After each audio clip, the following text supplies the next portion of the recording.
Welcome back to Program Logic and Design. In this section, we'll be discussing the features of good program design. I won't be discussing with you, but Carlos Garcia Ruz will be discussing with you from YouTube. I just want you guys to get a bit of a feel of what videos are available online to help you guys in programming, not only for this course, but also for all the other courses in C++, C Sharp, PHP. Everything is available online for you to study. So this just gives you a glimpse into what can be done. There's a way, if you in one line // you can add comments. Add comments because they will be very helpful when you return. Okay, identifiers should be chosen carefully. Strive to design clear statements. Clear. Write clear prompts and echo input. Continue to maintain good programming habits. It's like a habit every time. You will get used to that, because if not, remember when you begin to work in something like this, if you try to, I did this, and then you share with others, more experienced programmers will let you know, no, this is not replicable, or I cannot use it again. I know that you need to fix it. Program comments. Whatever you want to do here, this is going on here, be careful this, here this loop must be executed at the most 10 times. Whatever you want to, it's just a comment there.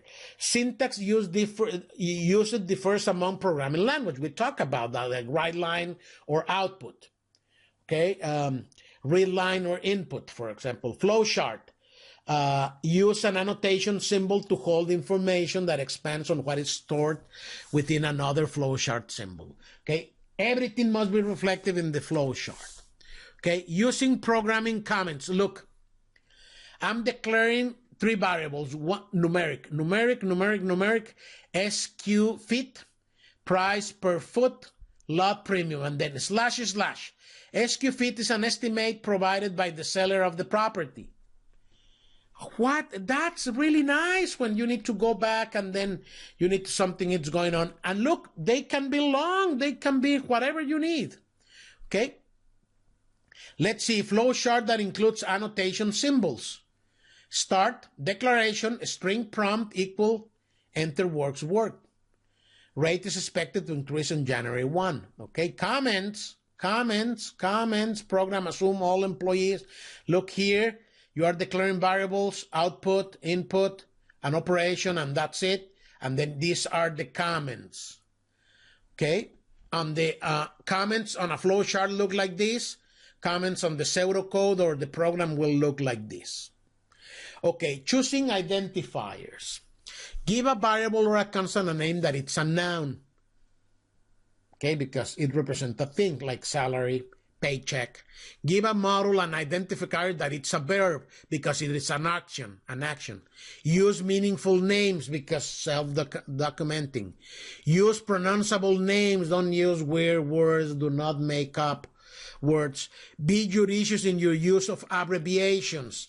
DR, for example, DR could be drive, could be doctor. Avoid digits in a name. For example, Carlos, and then you remove the L and you put a 1. That's for passwords, I think, because who knows that the L, it's a 1. Okay, choosing identifiers.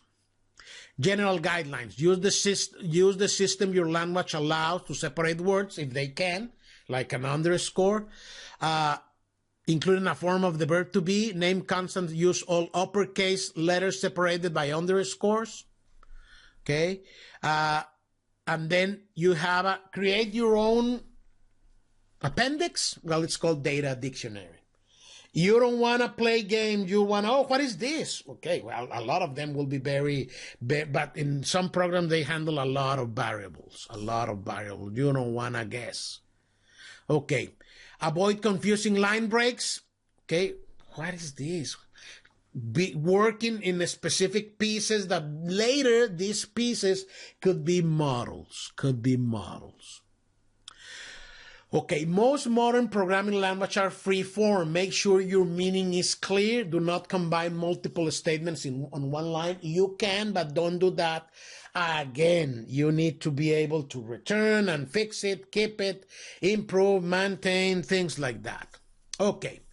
Now, We have, sometimes we need to declare, it seems that all the variables, if I declare it globally, they stay there. If I declare it inside of a model, they stay there. What is a temporary variable? Where I use them to clarify long statements. It's a work variable. It's something that I use just for a little bit, for an maybe complicated operation, not used for input or output. Working variable that you use during a program execution, and then you will not show it, just like a temporary and pass in the middle, a step in the middle. Consider using a series of temporary variables to hold intermediate results, because maybe you do this in another model, you do this, and then you multiply these two, and then you go for a variable. These variables will be just temporary, hold intermediate results. Okay, make sense? Okay, look. Using temporary variables to clarify long statements. Salesperson commission equals, okay, square feet times price per foot plus lot premium times commission rate. Using a single statement to compute commission. Everything in one. The computer can handle that. What if I break down with and I use a temporary variable? Okay, base property price, square feet times price per foot. If you notice, I'm looking salesperson commission, okay? But now, and I have this, I'm declaring this temporary base property price, square feet times price per foot. Total sale price, base property plus lot premium, and then I just multiply them, okay?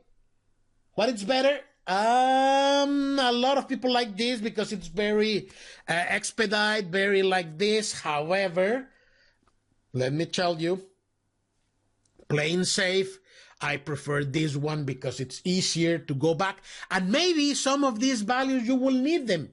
You don't know. Maybe later somebody asks you, oh, what is the base property price? Well, I have it in a variable there. Okay, writing clear prompts and echoing input. Prompt. The program begins to run and then must have a prompt. It must stop. Message display on a monitor, and waiting for the user to type in or put something. Use both in command line and UI, both. And we saw it on the terminal or on a box. Echoing input, repeating input back to a user either in a subsequent prompt or an input.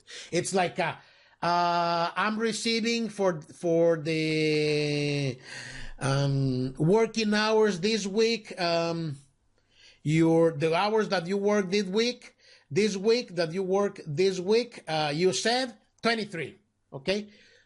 I ask it in the prompt, and then I just like telling back, saying, okay, yeah, we are doing okay.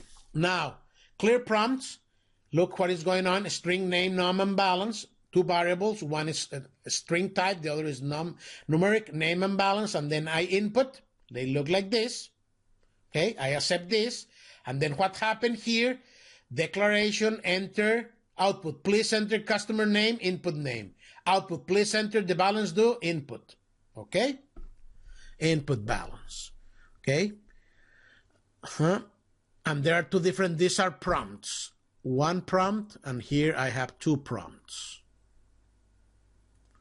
Okay? Remember, I like this. You have the flow chart, and then you have the pseudocode. Flow chart, pseudocode. Okay, every program you write will be better if you plan before code. One of my professors a long time ago, he said 90% planning, 10% writing code. Wow. Well, maybe 70-30. Maintain the habit of first drawing flow charts. Do the charts, do the pseudocode. Desk check your on paper. Think carefully about the variables and everything that we'll use. Design your program's statement, easy to read, easy to understand. Anybody can go and read it. Don't try to reinvent the wheel. That concludes Chapter 2 in Elements of High Quality Programs. Please join me in the next videos in which we'll be discussing understanding structure of Chapter 3.